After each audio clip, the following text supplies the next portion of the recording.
Hello everyone, and welcome to devlog number 3 of the game What Comes Next. In this video, I finally talk about the gameplay that I've been hinting at in previous videos. I also go over our graphical style, some whiteboxing, and my point of view when it comes to the level design of our game, since I'm the lead level designer and the lead game designer as well. So enjoy the video. So, as I've been hinting in previous devlogs, I've wanted to show off a lot more of our gameplay and kinda how the game is supposed to be played with our mechanics and everything that you do in each level.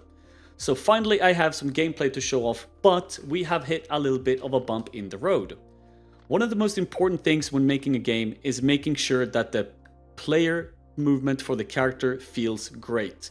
Whenever you're walking around, whenever you're interacting with things, whenever you're moving your character, or moving the camera at all, it needs to feel good. Otherwise you're gonna make a lot of frustration for the player, and then they're gonna resent the game. Even though the game has great gameplay, super fun puzzles and everything like that, if you don't have good movement, the player will not like the game.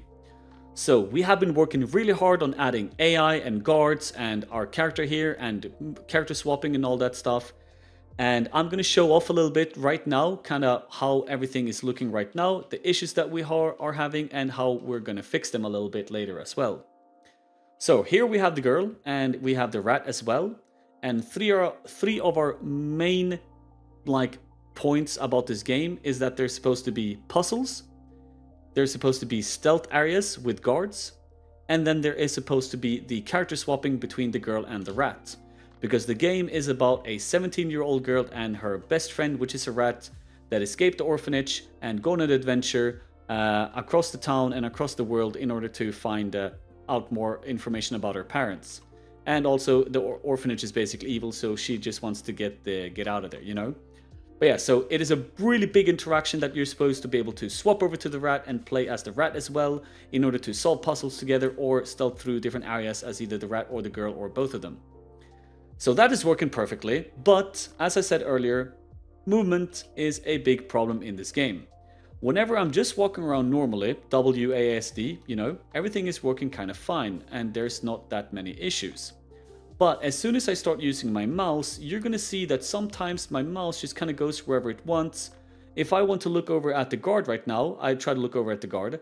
For some reason, my camera just pans in and just zooms in at my backpack. I just want to look at the guard, but I can't. And it is really important in a game with stealth that you can move your camera freely in a good way so you can see where are the enemies, how do I get around this area. You're supposed to be able to scout and make up a game plan beforehand. Like for example, over here in this second stealth area that we have in level 1, you're supposed to be able to go through this little bush here, and then you get here and you get to this open park. Right here is a good vantage point for me to look, what is this dog doing? I now realize that the dog is an enemy and I have to get around the dog. So if I can see clearly what is going on here, I can see the dog's movement and I can kind of see around the area and I can make a game plan of like, how do I get through this without getting detected by the dog? But since the camera movement is so wonky, we will just, instead of actually helping the player with all these things, we will just build up frustration for him instead. And another problem that I'm going to show right here as well, now he caught me so I guess it doesn't work, but let's do this again. Another problem that we currently have is our enemy AI. So in a stealth game, it is really important that the enemy AI kind of works as intended and that it kind of is somewhat realistic. That if you have an enemy, you need to be able to hide from him and he's not supposed to see you if you're hiding. But also, if you're standing in the open, clear as day, like I'm doing right here, you can see my entire face. He's supposed to be able to see me. And right now, he just walks back and forth. He didn't see me at all.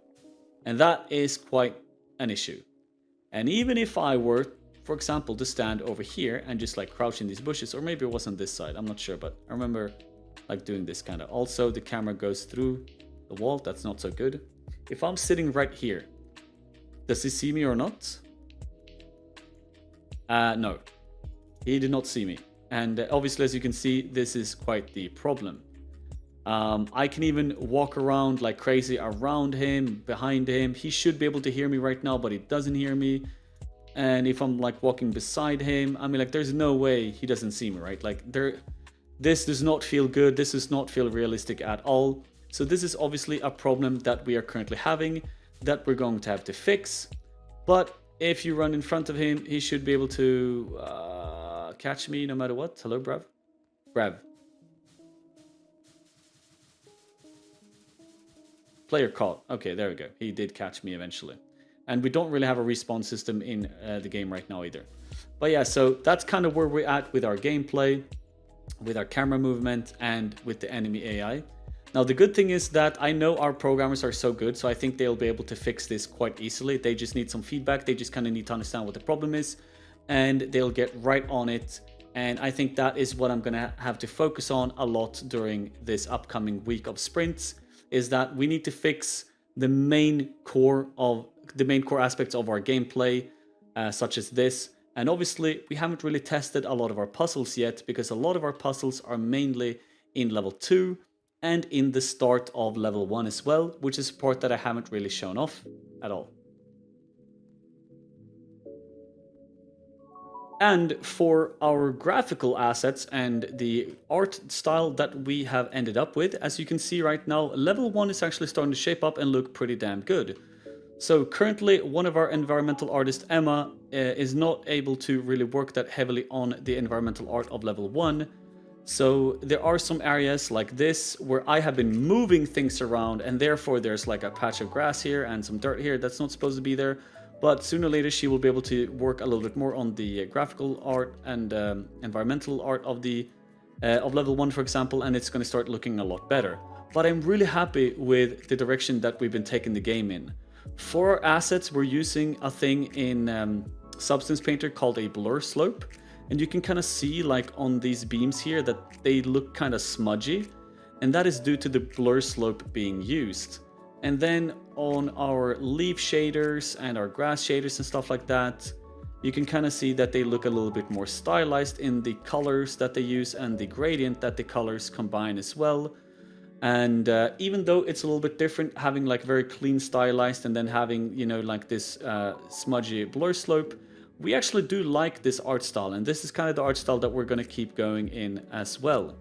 And obviously Noah has been cooking with a lot of shaders, where he has been working on, you know, very like toon shaders, as well as you can see on the different variations of the girl's hair and how it reacts to shadows and stuff like that. So we are working very heavily on our custom made shaders as well to make everything look really good in the end. But yeah, this is how it's starting to look right now. We also recently got some street lamps added from Tim, and these look absolutely beautiful. We also have a bunch of characters that are now in the game. So we, for example, have, where is this guy? So we have our orphanage caretaker, this grumpy old man. We obviously have the girl as well, and the rat, as you have seen before. Then we have the enemy dog, which you have seen footage of previously, and I've also shown off some of his animations and everything in our public Discord. And then we have the guard as well that is currently guarding the exit. Now, the thing about the guard is that he is looking like this. He's a little bit of a meatball right now. I don't know what we actually call him, but I'm going to call him Meatball Boy. And Meatball Boy, we're actually going to reuse some of our characters because it is easier to reuse characters since we're making like a demo in order to like actually make it in time instead of like just actually making a bunch of characters over and over again. Because, for example, not to spoil anything, but in level 2 there's going to be policemen, right? And this guy obviously makes for a great policeman as well. You know, you just give him some different clothes and he just looks like a chunky policeman instead. So yeah, that's where we're at with our characters right now. Now there are going to be even more characters in level 2 as well, so do keep an eye on that in the future devlogs or in our public Discord or any of our social media. We'll be posting pictures of how they look like and what they will actually do in the game perhaps. But yeah, so this is kind of how it's looking right now with our characters. And you may wonder, why do they not have any faces? So one of our newest members in the graphical art team, Amir, he told us that like, hey guys, I found this thing that you can do that I think would be really interesting and easy to do instead of having to actually model faces, which can be quite hard. And he said, we can actually try adding 2D textures on all our characters as well. So we're basically going to draw on 2D textures, which is kind of easy to animate as well, so we can have a lot of facial expressions without having to do so much work when modeling the actual character, and rigging facial expressions is also quite hard. So this is an easier route that still will actually kind of work out with the actual art style that we have in the game.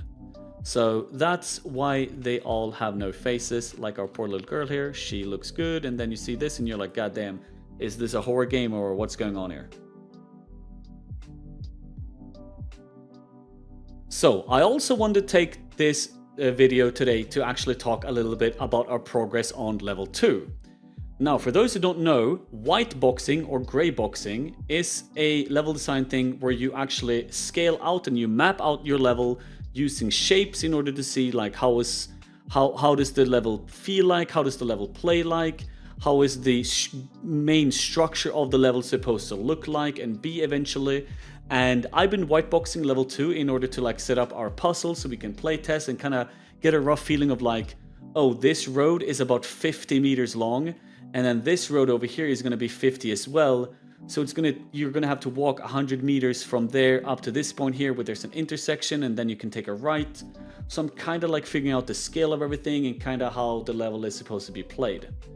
Now, one problem about this level is that this is very hazily constructed with whiteboxing, and I did not actually use Pro Builder for whiteboxing, as I did not really have a lot of time to actually whitebox this level because I work on so many different things in this project.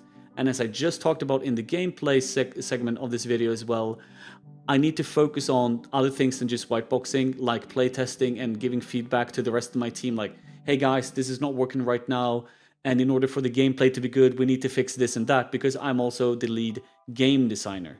Now, obviously, I have other level designers with me, but they kind of more design like puzzles and ideas with me, and I kind of take the lead because I'm the lead level designer. I kind of take the lead on like, what do we need? How do we fix problems if there's a problem with someone's design in a puzzle or stealth area, and I help the team kind of like fix those problems. And together, you know, we have actually made a few puzzles and some stealth areas in this level. But yeah, anyway, so this is the whiteboxing, and it looks absolutely horrendous, but it is fine because the main part of the level is here. We have the roads, we have where the main buildings are supposed to be, and we have the puzzles. For example, here, there's going to be a puzzle here. You're gonna do something, you're gonna get in here, you're gonna do something here, you're gonna get something here, etc. Right? And this is all implemented now, and I haven't even started playtesting this because just the other day my team told me that like, hey, the puzzles are now in and you can start playtesting. So I'm very excited to start playtesting this week. But basically, I have whiteboxed this entire level, and as you can see, there's a lot of different things that you're going to be able to do. There's a lot of areas that you're going to be able to walk to. And this is all supposed to be a city. This is the French city that the girl escapes into after being in the orphanage, where she tries to reach this tower in order to scout out the area better and try to find where she wants to go next. And from a level design standpoint, I kind of want to talk a little bit about the level design as well. So let's do that right now too. Now, from a level design standpoint, one really important thing about level design is something that we call pacing. In order for the player not to get exhausted, not to feel frustrated or feel like there is just so much going on that you just get overwhelmed, you need pacing. And pacing is basically, if you guys have played any game at all, you've probably encountered what pacing is. It's this moment where you have really intense gameplay moments, like there's a stealth area, or there's like a shootout going on and you just have to like pick up guns and kill bosses or whatever, or kill enemies and then stealth around, and you have to solve puzzles and whatnot. if you have that thing going on all the time in a game, like let's say you play a game and 100% of the game is literally you just shooting all the time, it is going to become very, very exhausting for the player. So you need pacing. And pacing is something that I had a little bit of a problem with in this level. Because in this level, we said together in our team that like, hey, we want to implement a lot of gameplay because this is supposed to be a somewhat gameplay heavy game. So we had a lot of ideas for things we want the rat to experience, the girl to experience, a lot of puzzle ideas and stealth ideas and everything. And we're like, all right, let's implement all this into level 2. But then we also had the discussion that like, hey, we don't want to make level 2 way too big because this is a demo and we kind of want to make like 1 or 2 or 3 levels. And we don't have the time to make each level really big then if we're going to be able to make that many levels. So pacing was something we had a little bit of a problem with earlier on in the development of this level and when we designed the main aspects of the level. But I do believe that we actually managed to do a somewhat good job of pacing the player so it has some calm moments, some stressful moments, and some moments where you can just take it easy and solve a puzzle and kind of get your brain thinking in, you know, like get your brain going in that sense as well. So there's different parts of this level that are going to be very interesting for the player. And this level we also focused on giving the player more choice, freedom of choice, by basically saying, do you want to go left? Do you want to go straight ahead, or do you want to go right? It is up to you to decide where you want to go, and depending on what path you choose, you're going to be hit with different puzzles, different stealth areas and whatnot, right? So basically in this level you have a road that you're going to walk on here, and obviously it is very hard to imagine right now, but this is going to be a beautiful road. This current level is also going to take place during the night, so it's going to be street lights and all these fancy things and lights coming out of the windows of people's homes and stores and whatnot. There's going to be a river flowing and everything. And this is like the opening section of the level where you can just take it easy, you can just soak in the beauty of the city until you get to this point where you are now met with a puzzle and a stealth combination. And once you get past that, you walk up here and there's yet another distance. Like this is going to be somewhat intensive. And then after you finish that, you can have a little bit of a breathing room. You can walk up this road as well and just kind of explore and kind of look what's going on and see the beauty of the city. And then when you get up here, you can choose that, like, do I want a stealth area? Because there's going to be policemen standing in the middle of the road. So you're going to clearly see that, like, hey, over there's policemen. How do I get past them? Or like, do I want to get past them? Otherwise, there's going to be another road that you can take in here where you're going to be met with another puzzle. So like I said earlier, we want to give the freedom of choice to the player and they can kind of decide, how do I want to traverse through this level and stuff like that. And once you get past that, we have another street that is going to be a little bit more chill. There's going to be a very heavy story element here as well. So we're going to slow down the player, make the player halt, experience the story a little bit, take it easy before you embark on yet another, you know, puzzle or stealth area. And that's when you get here where there's going to be a middle road you can take. You can go into this alleyway otherwise, or you can take another road around here, which I'm going to keep secret for now, but it is going to be a very interesting road for the people that actually do end up walking here. And then of course, in the end, you're going to be walking up to this tower, which is the whole point of the level. And one really important thing here as well is that we want to like make the player understand and inform the player what is the purpose of the level. So in the beginning of the level here, she's going to say like something like, we need to reach the tower. And a great thing in level design is to have a clear goal in mind for the player, but also making that goal visually available. So at the start of this level, if the character is standing right here and she's like, okay, I have to reach the tower. If you can actually physically see the tower over here, if the tower is like standing like this, then you're basically like, wait a minute, I can see the tower. I know where I'm heading. Then you always know that like, I'm not going to be going left or right too much. I'm going to be somewhat going straight ahead and I can visually see it. And then you can feel as you're getting closer as well. Like when you're over on this road, for example, or this road, and you're like looking up at the tower and you're like, wait a minute, the tower looks much bigger now. I can feel myself getting closer. And that gives some form of satisfaction to the player, knowing that like, I am actually getting through this. I'm actually reaching my goal.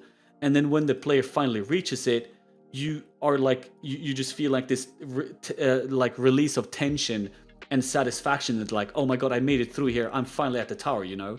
So it's very important that you like visually give the player a purpose and a goal, and then it's easier for the player to understand that as well, and it gives the player so much more satisfaction by reaching that goal. And that's kind of what I'm doing in this level. So this week or next week, we are going to start like playtesting this level a lot, and we're actually going to start actually filling it up with some assets and kind of seeing how do we want the level to look like.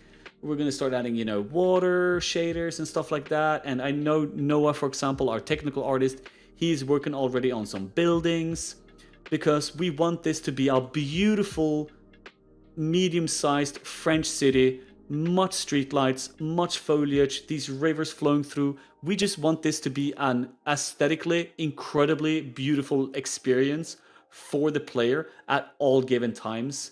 And that is such a big focus of this level as well. Thank you very much for watching the video. I hope that you learned a lot more about how game design works and what we are doing in the game, and also my philosophy and my viewpoints on level design. Now, if you haven't done it already, go ahead and wishlist this game right now. Check the description for the Steam page. Go ahead and wishlist it. And when it comes out, play it, enjoy it, love it. And you will just enjoy life more because I say so. And that's true. So go ahead.